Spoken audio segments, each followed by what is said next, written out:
আসসালামু আলাইকুম। Gen cooking and ব্লগের আজকের পর্বটি দেখার জন্য আমন্ত্রণ রইল। কাচকি মাছের চচ্চড়ি করব। রেসিপিগুলি ভালো লাগলে চ্যানেলটাকে সাবস্ক্রাইব করে দেবেন প্লিজ। এখানে 1 বাটি পরিমাণ কাচকি মাছ নিয়ে নিলাম। ভালোভাবে ধুয়ে পরিষ্কার করে নিতে হবে, অনেক ময়লা থাকে। প্রায় 8-10 বার ধুয়ে ভালোভাবে পরিষ্কার করে পানি ঝরিয়ে নিয়েছি। এখন লবণ আর হলুদ দিয়ে মেখে রেখে দেবো আমি 10 মিনিটের মতো। উপরে মরিচের গুঁড়ো ছড়িয়ে দিয়ে রেখে দিলাম। তো আমার অন্যান্য উপকরণ কি কি লাগছে দেখে নেই।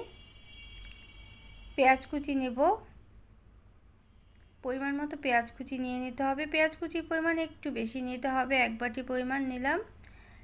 দুটো ছোট সাইজের টমেটো আমি চিকন করে কেটে নিয়েছি এবং দুটো আলু খুব চিকন করে কেটে নিতে হবে। এই ছোট মাছ রান্নায় তরকারি কাটাটা কিন্তু একটু স্পেশাল, অর্থাৎ তরকারি কাটাটা যত সুন্দর হবে মাছ রান্নাটা ততই সুস্বাদু হবে। আলুটা খুব বেশি চিকন করে কেটে নিতে হবে এবং লম্বা করে কেটে নিতে হবে, আর টমেটোটাও চিকন করে লম্বা করে কেটে নিতে হবে। আর খুব বেশি মশলার ব্যবহার কিন্তু আমরা আজকে করব না, শুধুমাত্র হলুদের গুঁড়ো এবং লবণ দিয়ে আমি মেখে নেব। এভাবে করে চটকে চটকে মেখে নিতে হবে। খুব সহজ রেসিপি, অথচ খেতে কিন্তু হয় অসাধারণ। এভাবে করে মেখে রেখে দিতে হবে। সরষের তেল দিয়ে পেঁয়াজ মরিচ কুচি এবং ধনেপাতা কুচি সব একসাথে দিয়ে আমরা রান্নাটা বসিয়ে দেব চুলোর মধ্যে। হাতটা ধুয়ে পানি দিয়ে দিলাম। পানির পরিমাণও খুব বেশি দেওয়া যাবে না, কারণ আমরা পানি রাখবো না, কোনো ঝোল রাখবো না এই রান্নাতে। তো রেসিপিগুলি ভালো লাগলে একটা লাইক দিয়ে দিবেন, প্রয়োজনে কমেন্ট করবেন আর শেয়ার করে নিতে পারেন ফ্রেন্ডস অ্যান্ড ফ্যামিলির সাথে।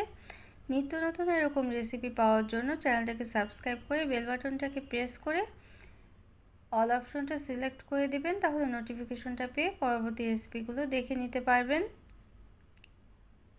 এখানে আমি 1 কাপ পরিমাণ পানি দিয়েছিলাম, দিয়ে প্রায় 20 মিনিটের মতো ঢেকে রেখেছি, মিডিয়াম আঁচে ঢেকে রেখেছি এবং আমাদের রান্নাটা হয়ে গিয়েছে। সব খুব সুন্দরভাবে সিদ্ধ হয়ে গিয়েছে।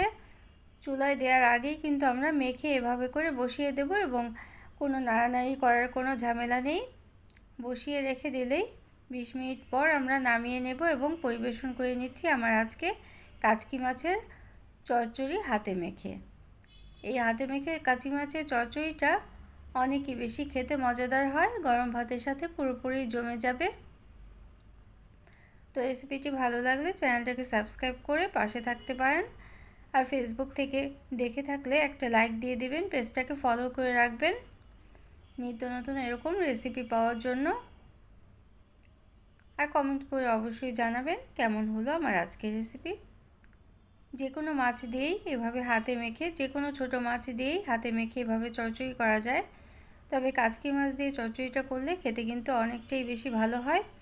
তো তরকারি কাটাটা একটু স্পেশালি করতে হবে এবং পেঁয়াজের পরিমাণটা একটু বেশি দিতে